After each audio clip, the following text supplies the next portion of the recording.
The bar I worked at didn't even have a name.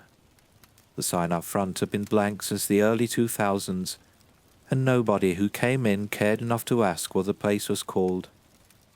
We could have been called Drink Here, and it wouldn't have changed a thing.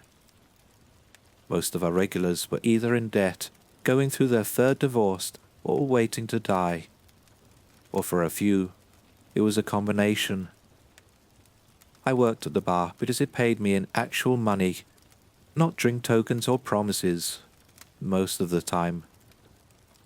I was behind on rent again. My bank account was so low it rounded to zero, and had already tried every get-rich-quick scheme that TikTok, Reddit, and sheer desperation had to offer.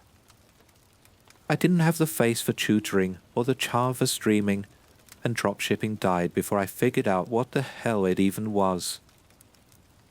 That night, I was wiping down a chipped glass for the 6th time, wondering if I could call in sick tomorrow and still keep the job. I stared at the TV bolted above the bar. Usually, it was sports reruns or weather warnings. That night, some televangelist was pacing around a fake church set, waving a crucifix like he was directing traffic. He was going on about demons, speaking in a voice that cracked between shouts and sobs. People in the audience were crying. It looked like bad theatre.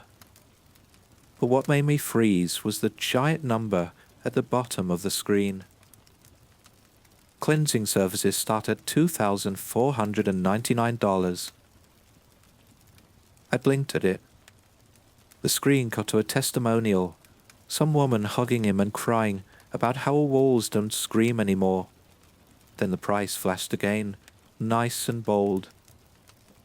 I stood there, glass in hand, getting ready for round 7, wondering how this guy was making 3 months of my rent by waving a book and shouting at drywall.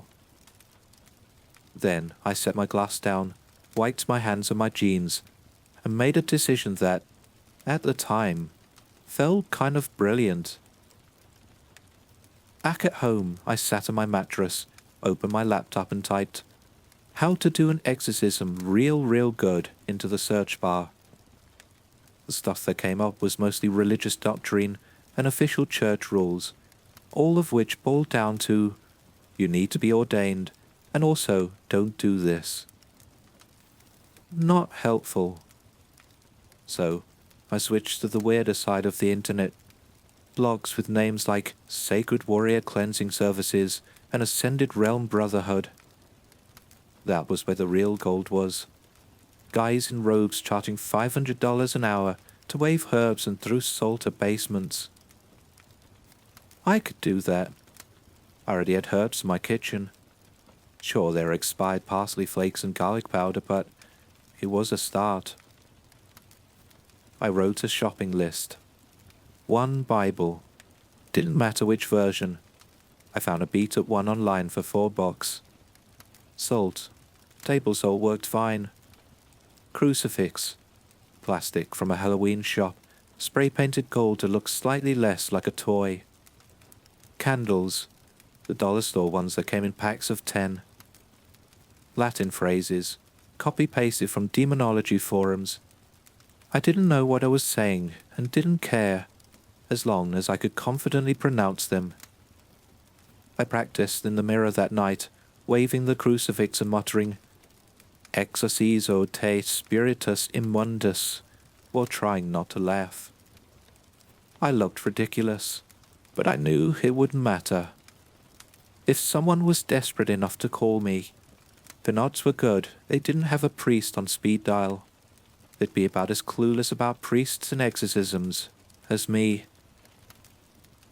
I made a Craigslist listing under the name Brother Elias because it sounded both biblical and fake enough that nobody would try locking me up. Added a line that said, "No spirit too dark, no presence too strong, guaranteed results." I went to bed and figured it'd be a few days before anyone actually called. It took 6 hours from the time I woke up. The call came in around noon. I almost ignored it, because I thought it was my landlord again. But something told me to pick it up. Probably that little voice in my head called rent anxiety. She sounded nervous. Quiet, breathy voice, like she thought someone was listening on her end too. Said she'd been hearing banging at night and whispers in the hallway.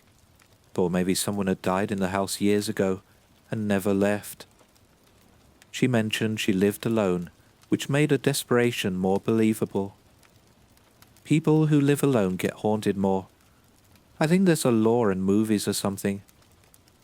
I scribbled down her address, told her brother Elias would arrive within the hour, then immediately spent 15 minutes Googling how far away she lived and trying to remember if I'd printed out my Latin cheat sheet. I didn't have a car. I had to borrow my neighbour's, a beat-up Civic that smelled like ashtray and beef jerky. I kept rehearsing lines on my way over.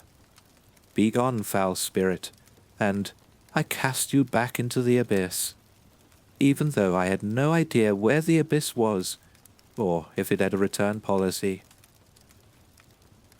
Her house was really small and beat up. Shutters held together with cracked paint.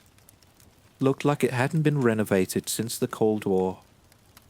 She answered the door in a floral bathrobe and heavy slippers, hair up in pink rollers. Real throwback energy. Her eyes darted past me like she thought someone might be following. "I'm so glad you came," she whispered, but this was a covert operation. I stepped in, holding my props in a tote bag. I pulled out the plastic crucifix, the candles, and the salt. She watched every move like I was sacred. I did a walkthrough, muttering random Latin phrases that I couldn't pronounce correctly. She didn't question it, so I kept going. Spiritus Sanctum, Dominus, Repelli Malum, something like that. I wasn't fluent, or literate for that matter. I sprinkled salt in the corners of the hallway, waved my Bible in a lazy cross pattern near the ceiling fan, and shouted into the closet for dramatic effect.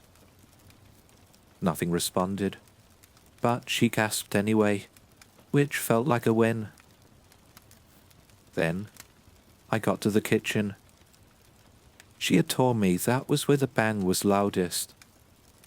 I looked around, opened a few cabinets, and tapped on a few walls like I knew what I was doing. I heard something scratch behind the fridge. I froze. Actual panic. I thought maybe it was going to be an actual ghost, and I'd have to either fight it or apologize to it. But it wasn't a ghost. It was a rat. Huge, fat, smug. It looked at me and blinked slowly, like it knew I wasn't a real priest. There it is, I thought to myself. The dark enters his physical form. A nasty one, too. I then quickly turned around to the woman to give her the awful news. "Ma'am?" She looked at me, eyes wide as dinner plates. "You'll have to leave the house. I'm going to have to fight this demon." She gasped and covered her mouth. "You saw it?" "Yes, it's evil. More evil than many I've encountered in my day."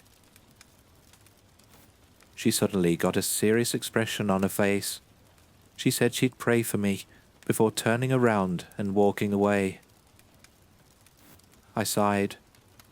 I actually was about to fight a demon. This rat was massive.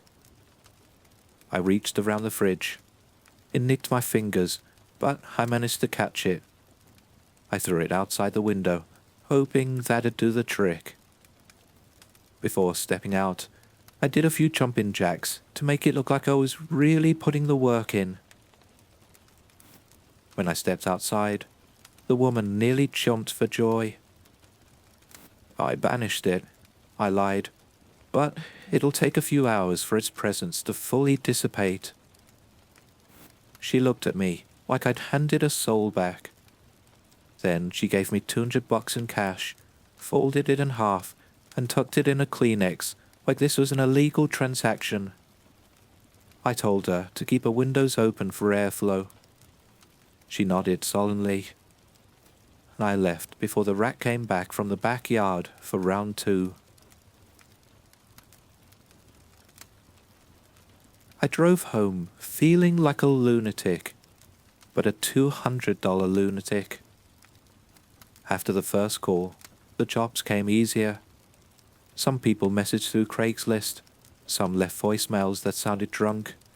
A few were angry at first, like they were expecting someone else. But once I showed up with my black shirt and candle pack, they calmed down. One guy had me exercise his bathroom. I waved some smoke around the toilet while he cried on the couch. None of the places were haunted. Most had leaky pipes or weird neighbors. One woman heard voices that turned out to be a TV left on in another room. Another guy swore his mirror was possessed because he couldn't see his reflection blink. I started enjoying it in a way. I upgraded my gear, bought a slightly nicer crucifix from a thrift store.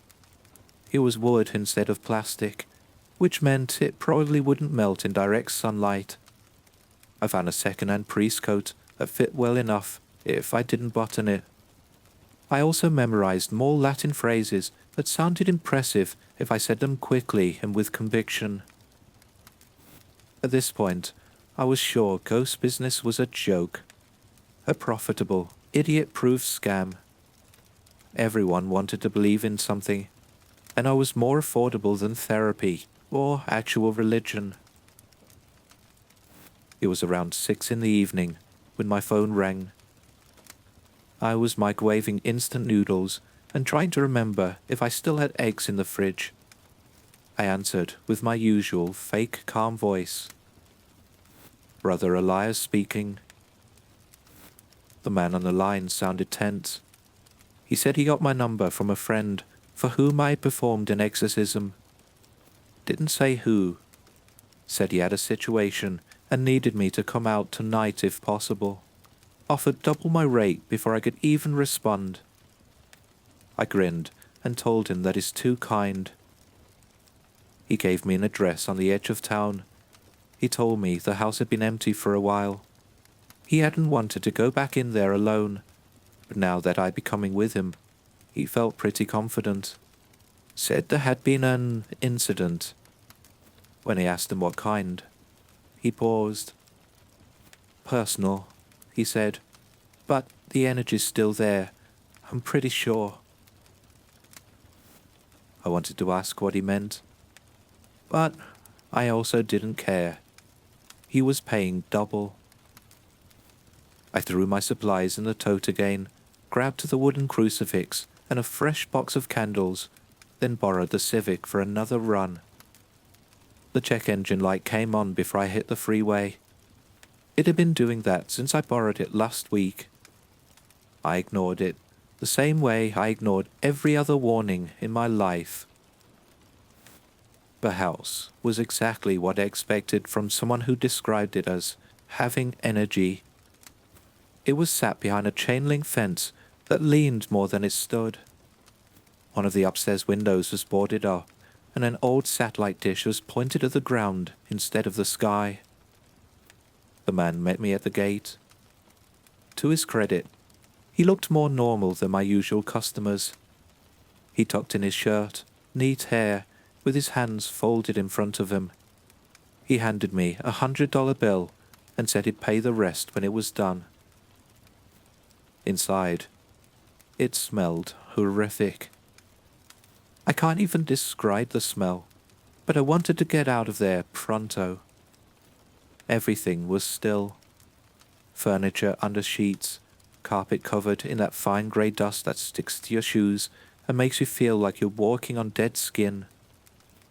I walked in first, but at this point, I'd been doing this exorcism gig for so long, I actually wasn't even faking my confidence anymore. The man followed behind me without speaking. He was so quiet that it made me miss the people who would ask dumb questions or react when I waved my fake holy water. Instead, he hovered near the door and stared into the living room.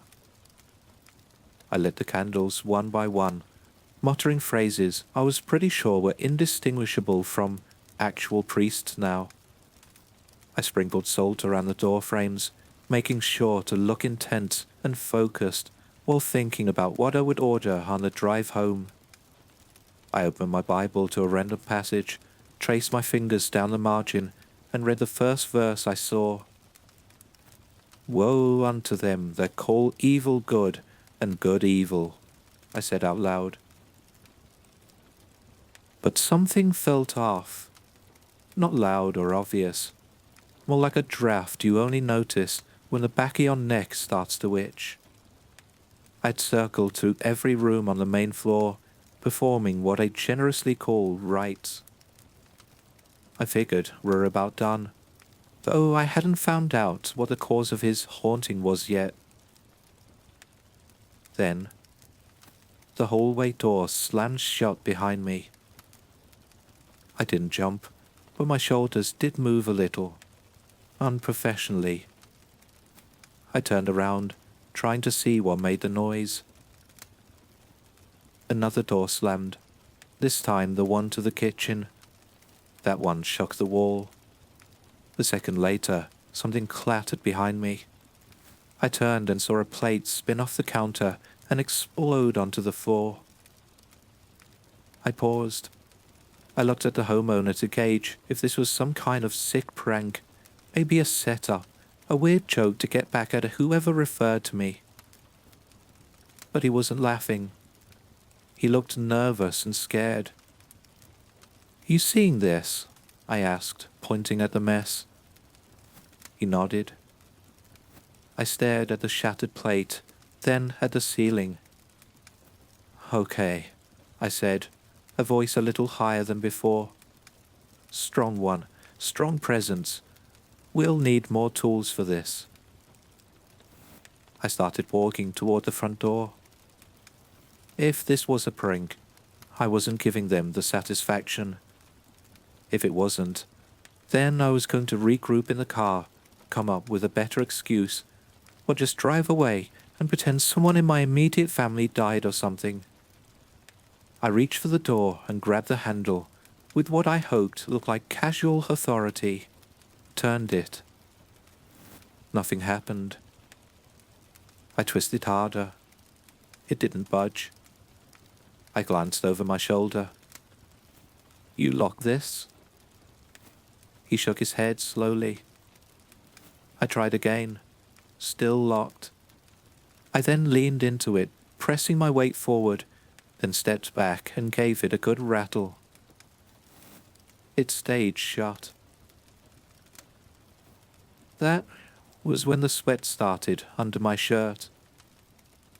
We'll give it a second," I said out loud. I turned back toward the man, hoping for some input. He wasn't looking in my direction. Instead, he was looking toward the hallway. His face had gone slack, his mouth opened slightly, and his eyes widened without blinking. I didn't like that expression. I followed his gaze. A wind came through the hallway, cold and unnatural. It passed through me with enough pressure to push the air out of my lungs. I staggered and grabbed the doorframe to steady myself. Then, I saw her. She stepped from the shadows near the stairs, but her feet didn't move. They hovered, dragging nothing. Her form shimmered. Her face was twisted and sunken, as if something had scooped half of it out. Her eyes were pitch black and glossy, dripping some thick, black sludge that slid down her cheeks and vanished before hitting her jaw. Her hair looked soaked. Her dress clung to her in patches, like it had dried in places and stayed wet in others. I wasn't quite sure what to do. "That's her," he said, turning to face me. Instinctively, I got my salt jar out and hurled salt at the supposed ghost. It did nothing. Then I threw the entire jar at her. If this was a person in a costume, it was about to do some real damage. It went through her and hit the floor behind her, bursting open in a stupid little splash of white grains. The blessed salt did nothing, the man quizzed. Blessed, I thought to myself. You had to bless the salt? I saw the man trembling, his hands at his sides, eyes locked on her. I looked back at the ghost. This whole time, she completely ignored me and my presence. Her gaze was fixed on him. She moved. One moment she stood by the wall, and the next she passed straight through the air and collided with him. He dropped instantly. His back hit the floor, and then he began to convulse. It wasn't natural. His body seized in waves, his arms smacked the floor, and his legs bent round. His mouth opened, but no noise came out. He slowly started levitating. I stood, frozen, completely useless. I had no script for this part. None of my notes said what to do when your fake demon actually showed up. I looked around for something holy, but all I had left was a melted candle stub and the Bible. I turned and ran for the front door. I didn't expect it to open. I reached for the knob with the full belief that it would be fused shut. But it turned. The door gave way with no resistance. I didn't wait to think about why. I stepped out into the cold night, walked fast to the Civic, and drove off without checking if leaving that front door open meant I'd just released the demon out into the streets. My hand shook on the wheel so badly I nearly drifted off the path twice before returning to the main road. My legs bounced under the dashboard. My stomach was a solid block of guilt and confusion. I didn't even know what I had seen. I kept thinking maybe it was some weird performance art gone wrong. Maybe I'd inhaled something in that house. Mold hallucinations. There was a thing, right? I parked 3 streets away from my apartment and sat there with the engine running. I thought about what would happen if I called someone, told the cops there was something wrong at that house. They'd ask me what. I couldn't say, a dead woman possessed the guy who hired me to perform an exorcism. I didn't even know his name. I'd get asked questions I didn't have answers for. I pulled out my phone and hit the non-emergency number. Said I was a concerned neighbor, hadn't seen the guy in a while, heard something weird from inside, thought someone should check on him. The dispatcher thanked me and said they'd send someone out. I hung up and stared at the ceiling of my car for a while. I was halfway through reheating the same noodles from earlier when the phone rang again. Same number as before. Hello? Hi, the officer said. You called earlier about someone on Shorewell Lane? Yeah, I said. Did you find anything? He laughed a little. Guy's fine. Said he was meditating. Really friendly. House looked good too. Clean, quiet, nothing unusual. He said he appreciated us checking in, but asked neighbors not to bother him with noise anymore. I didn't say anything for a second. Right, I said. Good. Thanks for letting me know. I hung up, stared at the floor, then at the window, then back at the floor. By morning, my eyes felt like sandpaper, and my hands still had that post-adrenaline tingle. I couldn't stop replaying it. Every time I blinked, I saw her face again. Those black holes where her eyes should have been. The thick drip sliding down her face. I told myself to forget it and move on. But I couldn't. I had to make sure. I slowed as I passed the man's house. My eyes went to the window. He was there, standing behind the glass. He was smiling. His head followed my car as I passed, slow and smooth, like it was mounted on something that could rotate full circle if needed. I drove forward, turned the car, and didn't stop again until I was home with the door locked and the candles thrown in the trash. I saw all I needed to see. I sat at my desk and deleted every ad I'd posted. Brother Elias was officially retired. Maybe I wasn't cut out for the holy arts after all.